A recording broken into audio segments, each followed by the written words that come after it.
Ratusan triliun rupiah uang rakyat selama ini dihambur-hamburkan untuk perjalanan dinas pejabat, studi banding tanpa hasil, rapat seremonial, dan anggaran alat tulis yang tak masuk akal.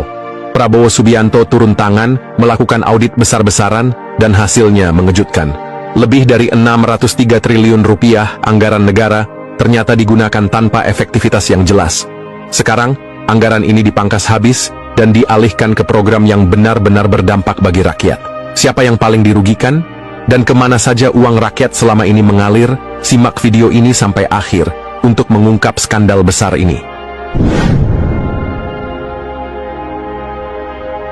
Assalamualaikum warahmatullahi wabarakatuh.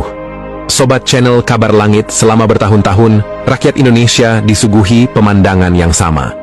Pejabat pemerintah berangkat ke luar negeri atas nama kunjungan kerja dan studi banding, menghadiri rapat dan seminar di hotel-hotel mewah, mengerjakan proyek dengan nilai triliunan rupiah yang akhirnya tidak membawa dampak nyata bagi kesejahteraan masyarakat. Semua ini adalah pola lama yang terus berulang, seolah-olah anggaran negara tak terbatas dan bisa dihabiskan seenaknya. Tetapi, semua itu kini berubah.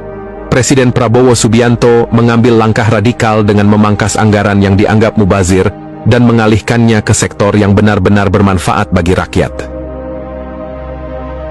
Dalam forum ISG Sustainable Forum 2025, Hashim Joyo Hadikusumo, adik kandung Prabowo, mengungkapkan bahwa pemerintah telah memangkas secara drastis anggaran perjalanan ke luar negeri. Pemotongan ini mencapai angka yang mencengangkan, yakni 21 hingga 22 triliun rupiah.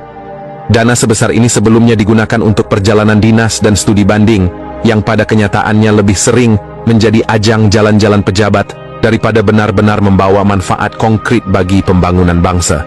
Ini hanya satu contoh kecil dari bagaimana anggaran negara selama ini telah digunakan secara tidak bertanggung jawab. Lebih mengejutkan lagi, dalam audit yang dilakukan Prabowo terhadap APBN 2025, ditemukan bahwa ada lebih dari 603 triliun rupiah anggaran yang selama ini dialokasikan untuk hal-hal yang tidak efektif dan tidak berdampak langsung pada rakyat. Angka ini bukan sekadar nominal kecil. Ini adalah jumlah yang bisa membangun ribuan sekolah, rumah sakit, infrastruktur jalan, serta berbagai fasilitas publik yang seharusnya bisa langsung dinikmati oleh masyarakat. Pertanyaannya, mengapa selama ini pengawasan terhadap penggunaan anggaran begitu lemah hingga pejabat bisa seenaknya menyusun anggaran tanpa mempertimbangkan manfaat nyatanya? Langkah berani ini tentu menimbulkan reaksi keras dari banyak pihak, terutama dari para pejabat yang selama ini menikmati anggaran berlebihan.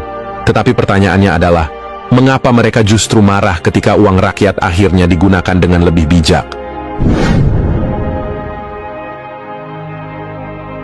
Sejak awal menjabat, Prabowo telah meminta audit mendalam terhadap setiap pos anggaran di berbagai kementerian. Hasilnya sangat mengejutkan. Terdapat anggaran sebesar 306 triliun rupiah yang dialihkan ke program prioritas, sementara lebih dari 603 triliun rupiah ditemukan dalam kategori anggaran yang tidak efektif. Ini menunjukkan betapa selama ini uang rakyat telah digunakan dengan cara yang sembrono. Anggaran yang seharusnya dialokasikan untuk kesejahteraan masyarakat malah lebih banyak tersedot ke dalam proyek-proyek yang tidak jelas hasil akhirnya.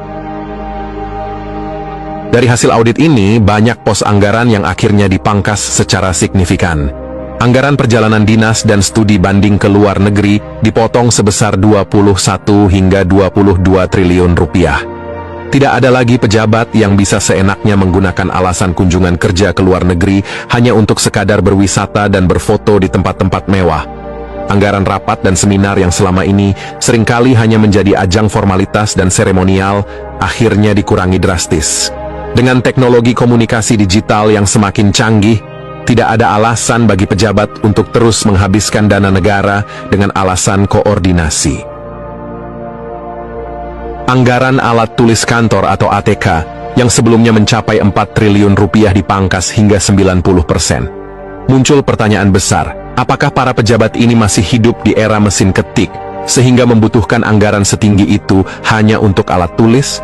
Anggaran untuk kajian dan analisis proyek yang selama ini lebih banyak dihabiskan untuk studi kelayakan tanpa implementasi nyata, akhirnya dipangkas hingga 51,5%. Honor output yang selama ini banyak disalurkan kepada berbagai pihak tanpa kejelasan manfaatnya akhirnya dikurangi sebesar 73,3%.